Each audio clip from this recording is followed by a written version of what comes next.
Alright guys, welcome to the video today. If you're into gaming and you're interested in the latest PlayStation news, rumours and leaks, go ahead and hit that subscribe button and join the gaming community here on YouTube. We've got lots to discuss today in the video, starting off with conflicting rumours and reports suggesting that Xbox is going to exit multiple regions from around the world. However, Microsoft has apparently responded to the reports suggesting this isn't true. So let's have a look at this in more detail. So recent reports suggest that Xbox is pulling back from markets in Europe, Middle East and Africa. That's the EMEA region, particularly in the Middle East. Speculation about Xbox stepping away from the region has been around since the middle of 2023, with the latest reports suggesting the company is indeed planning to stop selling Xbox consoles in Saudi Arabia. Now, according to a Saudi Arabian journalist, now I'm going to butcher the name here, so I do apologize. The journalist's name is Malbizmi. Now, according to this journalist, Microsoft has already informed retailers in the country that Xbox hardware will no longer be sold there. Distributors too won't be able to acquire official stock, making a significant change for the region's gaming community. When asked for a statement, Microsoft declined to comment on the situation, fueling more speculation. Now, this news isn't entirely surprising given Xbox's and Microsoft's broader strategy. Back in July, Tom Warren from The Verge reported that Xbox was planning to reduce its focus on regions where the brand traditionally struggles, concentrating instead on stronger markets like the USA and the UK. The Saudi journalist, however, was the first to highlight the potential pullout from the Middle East in September, and it now seems to be confirmed, at least for Saudi Arabia. The bigger question is, what does this mean for the Xbox global strategy? As of now, it's unclear how far this scale back will be extended.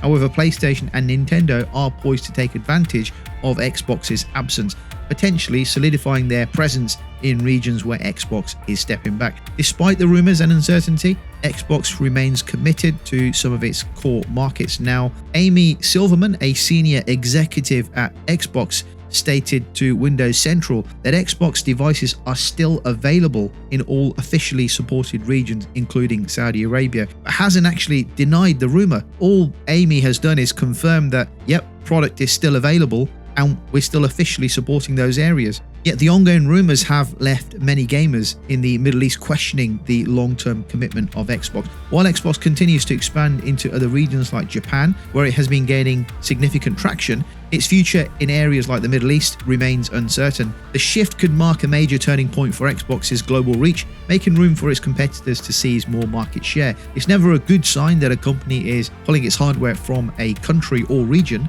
and Xbox needs to get on top of this as quickly as possible, not just from Amy Silverman, who is one of the senior execs, but perhaps something from Phil Spencer or from Satya Nadella, just to confirm Xbox's commitment across all regions, yada yada yada, or something to that extent. Anyway, let's move on. So certainly exciting news if you plan on picking up a PS5 Pro. It seems the upcoming PS5 Pro will be developer friendly, ensuring that even smaller studios can optimize their games for the next generation console. According to a developer known as Kowalski on Reset Era, 2 new titles are currently in development with native PS5 Pro support. Now, the process has reportedly been very smooth thanks to Sony's focus on creating a developer-friendly environment for its upgraded machine. The PS5 Pro is set to bring more power and graphical capabilities than the base PS5, and it comes with some cutting-edge technology, including the PlayStation Spectral Super Resolution, which is expected to improve performance and visuals for games. Now, Kowalski noted that even without native PS5 Pro support, their game was running much better thanks to features like Dynamic Resolution Scaling, or DRS, and unlocked frame rates that can reach up to 120 FPS. For those unfamiliar with these terms, DRS adjusts the game's resolution in real time to ensure a smooth frame rate. For those unfamiliar with these terms, DRS adjusts a game's resolution in real time to ensure a smooth frame rate, while unlocked FPS allows the game to run at a higher frame rate, improving the game's fluidity. Sony has also made it easier for developers to implement features like PSSR, even for smaller studios, ensuring that more games can benefit from the PS5 Pro's enhancements. According to the same developer, they are exploring the option of allowing players to choose between PSSR and Temporal Super Resolution, which is TSR, giving users more control over their gaming experience. It's great that even smaller studios and devs can take advantage of some of the amazing features available on the PS5 Pro, and that you don't have to be a massive AAA studio with hundreds of millions of dollars to take advantage of the power of the Pro. If all games released on the PS5 Pro, regardless of whether they are Sony first party, third party, and smaller indie studios, with the promise of visuals and performance, owners of the PS5 Pro can expect titles optimized for the system to deliver some incredibly buttery smooth games that not only play great, but look great too. The push from Sony to support developers of all sizes will likely result in a wide range of games, both from large studios and smaller indie teams, to take full advantage of the PS5 Pro's hardware. Less than 1 month to go now, literally counting down the days until the PS5 Pro is in my hands. Guys, before I forget, if you like the video so far and typically enjoy gaming and PlayStation news, rumors and leaks videos, please give the video a like. That really helps the video and the channel a whole bunch. And if you want to support me furthermore as a content creator, please consider subscribing as a channel member. Anyway, let's move on to some really exciting news for fans of the iconic Splinter Cell franchise. The long wait for Sam Fisher's return has been a bloody painful one. Announced back in 2021, the Splinter Cell remake has been shrouded in mystery with very few updates since its initial reveal.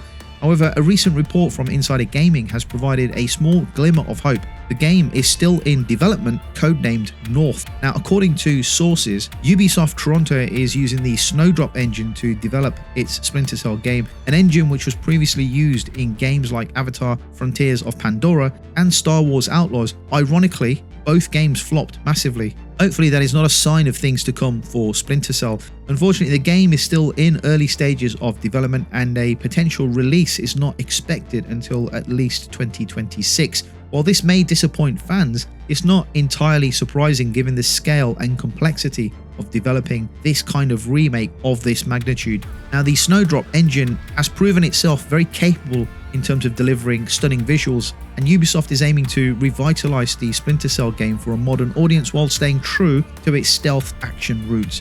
The decision to remain in stealth mode during the development of the game has kept the fans of the franchise in the dark, but many are hopeful that Ubisoft will unveil more information as we approach 2025. The 5-year development timeline is not unusual for AAA games, particularly remakes that aim to reboot a beloved franchise. Ubisoft is taking its time with this one, and it really does need to ensure the game lives up to what people are going to expect, because Ubisoft really needs this game not only to be a critical hit, it needs the game to be a commercial success following the recently poorly received games that they've released. And talking about poorly received games, it brings us nicely onto the next topic, which is about Concord, everybody's favourite game.